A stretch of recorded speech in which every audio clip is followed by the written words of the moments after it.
மேகதாது அணை கட்ட பட்ஜெட்டில் நிதி ஒதுக்கியுள்ள கர்நாடக அரசுக்கும் உச்சநீதிமன்ற ஆணையை மீறி செயல்படும் கூட்டாளி கர்நாடக காங்கிரஸ் அரசின் செயல்களை வேடிக்கை பார்க்கும் விடியா திமுக அரசுக்கும் எதிர்க்கட்சித் தலைவர் எடப்பாடி கே பழனிசாமி கடும் கண்டனம் தெரிவித்துள்ளார்.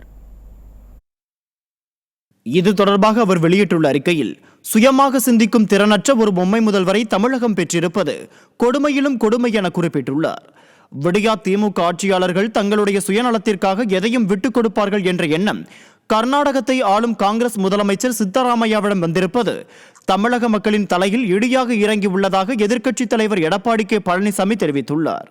காவிரி பிரச்சனையாக இருந்தாலும் மேகதாது அணை பிரச்சனையாக இருந்தாலும் கர்நாடகத்தை ஆண்ட பாஜக அரசும் காங்கிரஸ் அரசும் தமிழகத்திற்கு எதிராக செய்த துரோகங்களை அம்மாவின் அரசு அவ்வப்போது அரசியல் ரீதியாகவும் சட்ட ரீதியாகவும் எதிர்த்து தடுத்து நிறுத்தியதாக அறிக்கையில் குறிப்பிட்டுள்ளார். விடியா திமுக அரசு கடந்த 1ஆம் தேதி காவிரி மேலாண்மை ஆணையத்தில் நடைபெற்ற நிகழ்வுகளை சட்ட வல்லுநர்களுடன் ஆலோசித்து உடனடியாக உச்சநீதிமன்றம் செல்லாமல் காலதாமதம் செய்ததை கர்நாடக காங்கிரஸ் அரசு வசதியாக பயன்படுத்திக் கொண்டதாக எதிர்க்கட்சித் தலைவர் அறிக்கையில் சுட்டிக்காட்டியுள்ளார். கர்நாடக பட்ஜெட்டில் காவிரி ஆற்றின் குறுக்கே மேகதாது அணை கட்டி குடிநீர் திட்டத்தை செயல்படுத்த ஒரு தனி திட்ட பிரிவு மற்றும் 2 உட்பிரிவுகள் அமைக்கப்பட்டுள்ளன என்றும், இத்திட்டத்தின் கீழ் வனப்பகுதியில் நீரில் மூழ்கும் நிலத்தை அடையாளம் காணும் பணியும் மரங்களை எண்ணும் பணியும் ஏற்கனவே தொடங்கப்பட்டுள்ளது என்று அறிக்கையில் குறிப்பிட்டுள்ளார்.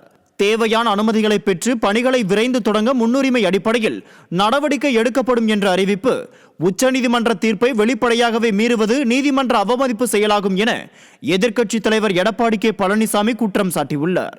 இன்னும் எதற்காக இந்த விடியா திமுக அரசு காத்திருக்கிறது என்பது உண்மையிலேயே தமிழக மக்களுக்கு புரியவில்லை என குறிப்பிட்டுள்ள எதிர்க்கட்சித் தலைவர், இது குறித்து பலமுறை தான் அறிக்கைகள் வாயிலாகவும் பேட்டிகள் வாயிலாகவும் சட்டமன்றத்திலும் விரிவாக பேசியும் அதற்கு பதிலளிக்காமல் உரிய நடவடிக்கை எடுக்காமல் உள்ளது தமிழக மக்களுக்கு விடியா திமுக அரசு செய்து வரும் மிகப்பெரிய துரோகமாகும் என்பதை மீண்டும் ஒருமுறை எச்சரிப்பதாக சுட்டிக்காட்டியுள்ளார். ஆணையம் அதன் அதிகார வரம்பிற்கு அப்பாற்பட்டது மேகதாது அணை குறித்த பொருளை 28வது ஆணைய கூட்டத்தில் எடுத்துக்கொண்டது நீதிமன்ற அவமதிப்பு செயலாகும் என்றும், கர்நாடக காங்கிரஸ் அரசுக்கு சாதகமாக ஆணையத்தின் தலைவர் அந்த பொருளை அனுமதித்ததோடு அதை மத்திய நீர்வள கமிஷனுக்கு அனுப்பியது மிகப்பெரிய தவறு என குறிப்பிட்டுள்ளார். இந்த ஆணைய கூட்டத்தில் சம்பந்தப்பட்ட உயரதிகாரிகளை கவனமாக அனுப்பி வைத்து அதை எதிர்க்காமல் தமிழகத்திற்கு எதிரான ஒரு நிலைப்பாட்டை எடுக்க விடியா திமுக அரசு அனுமதித்தது மிகப்பெரிய துரோகம் என எதிர்க்கட்சித் தலைவர் கடுமையாக சாடியுள்ளார். காவிரியின் குறுக்கே மேகதாதுவில் அணை கட்டினால் 20 மாவட்டங்களில் குடிநீர் பிரச்சனை ஏற்படுவதுடன் டெல்டா மாவட்டங்கள் விவசாயத்திற்கு தண்ணீர் இன்றி பாலைவனமாகும் என குறிப்பிட்டுள்ளார். மேகதாதுவில் அணை கட்டும் திட்டத்தை கர்நாடக அரசு உடனடியாக கைவிட வேண்டும். தவறினால் தமிழகத்திற்கு துரோகத்தை செய்ய துணியும் கர்நாடக காங்கிரஸ் அரசையும் கைகட்டி வேடிக்கை பார்க்கும் மத்திய மாநில அரசுகளையும் கண்டித்து விவசாயிகள் மற்றும் பொதுமக்களை திரட்டி அதிமுக மாபெரும் அறப்போராட்டத்தை முன்னெடுக்கும் என எடப்பாடி கே பழனிசாமி எச்சரித்துள்ளார்.